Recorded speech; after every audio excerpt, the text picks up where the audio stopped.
जय हिंद दोस्तों, स्वागत है हमारे इस YouTube channel Munna study classes में।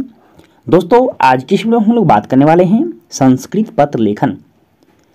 आज की इस वीडियो में मैं आप लोग को बताऊंगा कि छोटे भाई के पास संस्कृत में पत्र कैसे लिखते हैं। दोस्तों, यदि आप वीडियो के अंत तक बने रहते हैं तो आपको किसी प्रकार का कोई परेशानी छोटे भाई के पास पत्र लिखने में नहीं होगा। तो बच्चों, किस किस टाइप्स के प्रश्न छोटे भाई से संबंधित पूछ सकते हैं और उनका जवाब हम कैसे लिखेंगे, इन सारे प्रश्नों का जवाब आपको इस वीडियो में मिल जाएगा।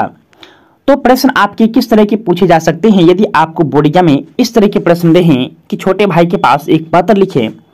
इसमें डायरेक्ट कह दिया गया है कि आप अपने भाई के पास जो है, छोटे भाई के पास एक पत्र लिखिए। क्या कारण है, क्या दर्शाना है, ये कुछ नहीं कहा गया है।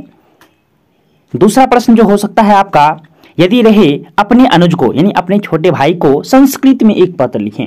इसमें कह दिया है कि आप अपने छोटे भाई के पास जो है संस्कृत में एक पत्र लिखिए। लिखना किस तरह से? बच्चे संस्कृत नाम सुन करके ही घबरा जाते हैं, तो घबराना बिल्कुल भी नहीं है। मैं आपको आसान भाषा में आसान तरीके से समझाने का प्रयास करूंगा। बच्चों, लिखना किस तरह से है, तो चलिए स्टार्ट करते हैं। यदि हाँ दोस्तों, आप हमारे इस चैनल पे नए हैं तो हमारे चैनल को सब्सक्राइब कर लें और बेल आइकन को प्रेस कर दें, क्योंकि मैं बिहार बोर्ड से रिलेटेड नए नए वीडियो का अपडेट लाता रहता हूं जो आपकी बहुत काम का चीज होगा बच्चों। तो लिखना किस तरह से है, जैसे कि हम लोग हिंदी में लिखते हैं बच्चों, प्रिय अनुज, उसके बाद नाम दर्शाते हैं, बस उसका आपको संस्कृत बना देना है। जैसे मैंने यहाँ लिखा है कि प्रिय अनुज सोमेश, आपके भाई का जो नाम होगा आप यहाँ पे दर्शा सकते हैं। आगे लिखना है सो स्नेह आशीष, प्रिय अनुज सोमेश सो स्नेह आशीष। आगे लिखना है आपको अद्य एव तव पत्रम प्राप्तवान, आज ही तुम्हारा पत्र प्राप्त हुआ। यानी पहले छोटे भाई हमको पत्र लिख चुके हैं, हम उनके पत्रों का जवाब दे रहे हैं। तो लिखना है कि अद्य एव तव पत्रम प्राप्तवान, आज ही तुम्हारा पत्र प्राप्त हुआ।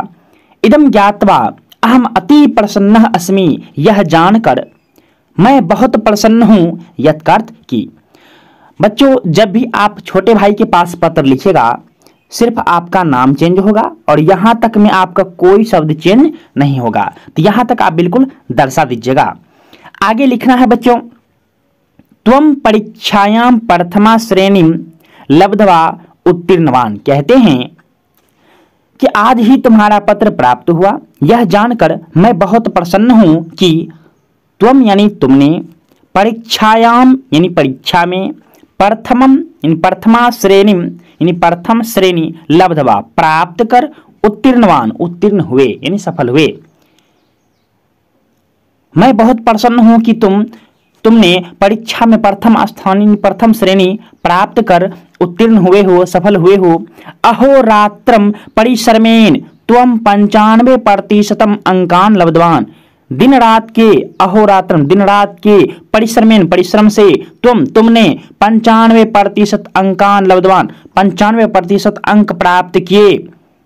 अभ्यासेन एव सर्वाणि कार्याणि सिद्ध्यन्ति, यानी अभ्यास के द्वारा ही सभी कार्य सिद्ध होते हैं। यह तूने साबित कर दिया है कि अभ्यास के द्वारा ही सभी कार्य सिद्ध होते हैं। बच्चों, आपको बस समापन करना है। लिखना है माता पित्रो चरणेषु सादरम प्रणाम, यहाँ सादरम होगा, माता पित्रो चरणेषु सादरम प्रणाम, माता पिता के चरणों में सादर प्रणाम। लिखने के बाद, समापन करने के बाद बच्चों, अंततः आता है आपका अपना परिचय देने का कि आप पत्र लिख रहे हैं, आप हैं कौन। तो लिखना है भवदीयः अग्रजः, आपका अग्रज, आपका अग्रज। आपको यहां अपना नाम दर्शा देना है। सबसे इंपॉर्टेंट पॉइंट बच्चों, पत्र में होता क्या है कि ये जो आप ऊपर में खटाल देख रहे हैं, आपको भी इसी तरह से राइट साइड में, ऊपर की राइट साइड में आपको लिखना है, खटाल बना देना है और उसमें लिखना है दो चीज, स्थान लिखना है और दिनांक लिखना है। स्थान, जैसे कि क्वेश्चन में ही बोल दिया था, मैंने बताया भी था आपको कि आप छात्रावास में हैं, तो यहाँ छात्रावास, जहां से आप पत्र लिखिएगा उस स्थान का नाम यहाँ पे आप दर्शाइएगा और जिस तिथि को पत्र लिखिएगा उस तिथि को यहाँ पे दर्शाना है। बच्चों, तरीका क्या है, तरीका समझिएगा बढ़िया से, क्योंकि तरीका नहीं पता रहेगा तो आपका फिर तो नंबर काट ही लिया जाएगा। जैसे प्रिय अनुज लिखे हैं, जहां से इसी लाइन के बराबर में आपको ये खटाल बनाना है और प्रिय अनुज के बाद अगला जो हमारा लाइन है वह सौस्नेह आशीष जो लिखे हैं, उसके बाद 2 लाइन अनुज जहां से लिखे हैं इसके बराबर में ही आपको लिखना है। बाकी शेष लाइन बच्चों प्रिय मित्र या प्रिय अनुज जहां से लिखे हैं इसके बराबर में ही होगा, उसके बराबर में ही ये सब लिखा जाएगा। और जब आप समापन करिएगा तो बिल्कुल राइट साइड में ये समापन किया जाता है। यदि आप इस तरह से पत्र लिखते हैं बच्चों तो आपका एक भी नंबर नहीं कटेगा। यदि यह वीडियो आपको अच्छा लगा हो तो हमारी इस वीडियो को लाइक जरूर करें, और अभी तक आपने हमारे चैनल को सब्सक्राइब नहीं किया तो हमारे चैनल को सब्सक्राइब जरूर कर लें। मिलते हैं अगले वीडियो में, तब तक के लिए बहुत बहुत धन्यवाद।